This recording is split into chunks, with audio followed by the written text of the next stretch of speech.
बिस्मिल्लाहिर्रहमानिर्रहीम। Today all jobs and update की मदद से मैं हूं अब्दुर्रहमान, आप लोगों को खुश आमदीद कहता हूं। दोस्तों, आप लोगों को पता चल गया होगा कि पाकिस्तान नेवी को कुछ मर्द हजरात और ख़वातीन की ज़रूरत है, जिसको मद्देनज़र रखते हुए पाकिस्तान नेवी ने कुछ असामियाँ भेज दी हैं। इन असामियों में उम्र की हद 18 से 30 साल रखी गई है। जो मर्द और ख़वातीन अप्लाई करना चाहते हैं वो इनमें अप्लाई कर सकते हैं। आप लोगों को इस वीडियो में इस जॉब्स की तमाम तफसीलात और टेस्टों को पास करने की इन्फॉर्मेशन बताई जाएगी। सबसे पहले आप लोग देख सकते हैं कि असिस्टेंट 15 स्केल 18 असामियाँ आई हुई हैं और पूरे पाकिस्तान में इनको कोटे की बुनियाद पर तकसीम कर दिया गया है। मेरिट पर 1, पंजाब में 2, सिंध में 1 और खैबर पख्तूनख्वा में 4 सीटें रखी गई हैं। और दूसरे नंबर पर डाटा एंट्री ऑपरेटर 14वें स्केल की एक असामी जो सिर्फ सिंध को दी गई है। दोस्तों, इसके बाद फ़ोटोग्राफ़र की एक असामी 13वें स्केल की जो सिर्फ पंजाब को दी गई है। और अपर डिवीज़न क्लर्क की 25 असामियाँ हैं। और दोस्तों, यूडीसी में 25 असामियाँ हैं, यानी कि अपर डिवीज़न क्लर्क में 25 असामियाँ आई हैं, जिसमें मेरिट वालों के लिए 4 हैं, पंजाब की 10 असामियाँ हैं और सिंध में जो शहरी इलाके हैं उनके लिए 2 असामियाँ हैं और जो दही इलाके हैं उनके लिए भी 2 असामियाँ हैं। और इसके साथ जो खैबर पख्तूनख्वा के लोग हैं उनके लिए 3 असामियाँ हैं और आज़ाद जम्मू कश्मीर के लिए 1, गिलगित बल्तिस्तान के लिए भी 1 है और ख़वातीन के लिए 2 असामियाँ मौजूद हैं। और इसके साथ आप लोगों को एक अहम मालूमात देता चलूँ कि यूडीसी वालों के पास एक कंप्यूटर का डिप्लोमा होना भी ज़रूरी है, बिकॉज़ कि इनका काम ऑफिस का होता है। ये लोगों को भर्ती करते हैं और हर तरह का ऑफिस का काम भी संभालते हैं, इसलिए इन लोगों के पास कंप्यूटर का डिप्लोमा होना ज़रूरी है। और अब बात करते हैं एलडीसी वालों की। एलडीसी में 9th स्केल की भर्ती है, जिसमें मेरिट पर 2, पंजाब में 15, सिंध में शहरी के लिए 1 और सिंध में दही के लिए 10, खैबर पख्तूनख्वा में 2, आज़ाद जम्मू कश्मीर के लिए 1 और ख़वातीन के लिए 3 और बल्तिस्तान के लिए 1।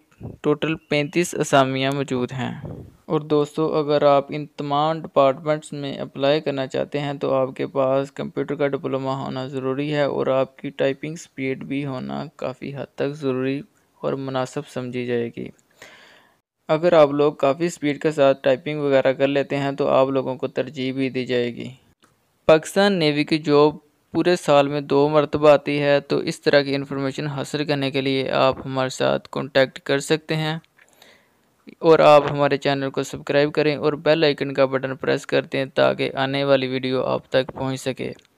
अब आप लोगों को कुछ न्यू इन्फॉर्मेशन भी बता दूं कि आप लोग पाकिस्तान नेवी के टेस्ट को कैसे पास कर सकते हैं। मेरे बहुत सारे भाई जिनके अंदर ऐसी क्वालिटीज़ मौजूद होती हैं लेकिन फिर भी वो पाकिस्तान नेवी के अंदर ज्वाइनिंग नहीं कर सकते, तो आइए आज मिलकर इन तमाम प्रॉब्लम को सॉल्व करते हैं और इनका हल निकालते हैं कि हम पाकिस्तान नेवी को कैसे ज्वाइन कर सकते हैं। शायद आप लोग इस बात से वाकिफ़ होंगे कि पाकिस्तान नेवी को पहले इतनी तरजीह नहीं दी जाती थी, लेकिन आस्ता आस्ता पाकिस्तान नेवी ने एक अच्छा मुकाम हासिल कर लिया है और बहुत सारे लोग इसकी जॉब को हासिल करने के लिए तरसते हैं। मैं आप लोगों को कुछ ऐसे टिप्स और इन्फॉर्मेशन दूंगा जिसके ज़रिए आप पाकिस्तान नेवी के टेस्ट को आसानी के साथ पास कर सकेंगे। तो आइए स्टार्ट करते हैं कि हम अपने टेस्ट को कैसे पास कर सकते हैं। इस वीडियो में मेरी बताई गई चंद बातों को याद रखें और अपने टेस्ट के अंदर भी इनको दोहराएं। सबसे पहले आप लोग एक्टिव होकर कंप्यूटर पर बैठ जाएं और अपना आईडी कार्ड और रजिस्ट्रेशन नंबर को लॉगिन करें।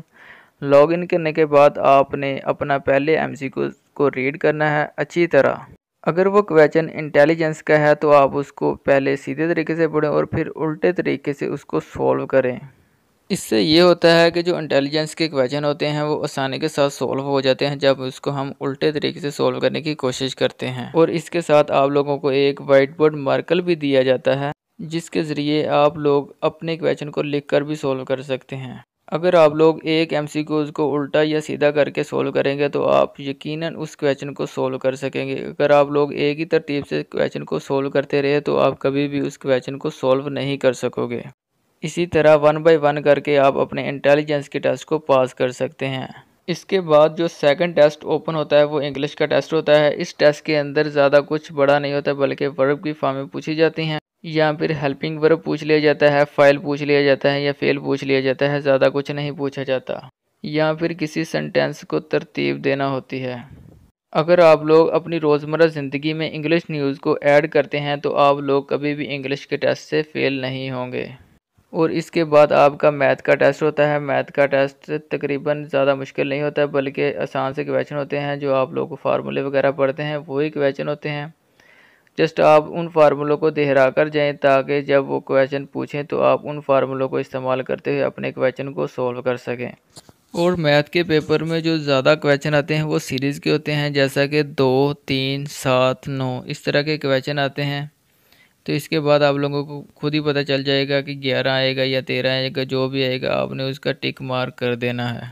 और जो ज़्यादा क्वेश्चन अहम है वो ये होता है तकरीबन के 1 दर्जन पेंसिलों की कीमत 10 रुपये है तो 3 दर्जन पेंसिल की कीमत कितनी होगी। इस तरह के क्वेश्चन भी काफ़ी मैथ में पूछे जाते हैं। तो आप इस तरह के क्वेश्चन को भी सॉल्व कर में जाएं ताकि आप लोग वहां पर आसानी के साथ क्वेश्चन को सॉल्व कर सकें और अपने वक़्त को बचा सकें, क्योंकि एमसीक्यू ज़्यादा होते हैं तो टाइम बहुत कलील होता है। तो टाइम को सेव करने के लिए आप लोग घर से तैयारी करके जाएं ताकि वहां पर आपको किसी जमा माइनस या ज़रब की ज़रूरत ना पड़े, बल्कि आप आसानी के साथ टिक मार कर सकें। मैथ का टेस्ट बहुत ही इजी होता है। इसके अंदर आपके 70 एमसीक्यूज़ होते हैं जो आप लोगों ने सॉल्व करने होते हैं। अगर आप लोग 70 एमसीक्यूज़ में से तकरीबन 50 एमसीक्यूज़ को टिक मार अच्छी तरह कर जाते हो तो आप लोगों का नेक्स्ट टेस्ट ओपन हो जाएगा। अगर आप लोग इससे यानी कि 30 या 33% मार्क्स लेते हो तो आप लोगों को फेल कर देगा और आपका टेस्ट रेड हो जाएगा। इसके बाद आप लोगों को कंप्यूटर छोड़ना पड़ेगा। इसके बाद जो लास्ट पर आपका टेस्ट होता है वो फ़िज़िक्स का टेस्ट होता है। फ़िज़िक्स के टेस्ट में ज़्यादातर आपसे यूनिट वगैरह पूछे जाते हैं या किसी डेफिनेशन को लिख दिया जाता है और पूछते हैं कि ये कौन सी डेफिनेशन है, या किसी साइंटिस्ट ने जो चीज़ दरियाफ्त की हो तो उसके बारे में भी पूछ लेते हैं। ये भी तकरीबन आप लोग 9th 10th या फर्स्ट ईयर या सेकंड ईयर में पढ़े होते हैं क्वेश्चन, तो जो वहाँ पर पूछे जाते हैं, कोई बाहर से क्वेश्चन नहीं पूछा जाता। तो अगर आप लोग फ़िज़िक्स पढ़ते हैं तो आप यकीनन फ़िज़िक्स का टेस्ट भी पास कर सकेंगे। ओके दोस्तों, अल्लाह हाफ़िज़। अगर आप लोगों को मेरी वीडियो अच्छी लगी तो प्लीज़ मेरे चैनल को सब्सक्राइब करें और बेल आइकन का बटन प्रेस कर दें ताकि आने वाली वीडियो आप तक पहुंच सके।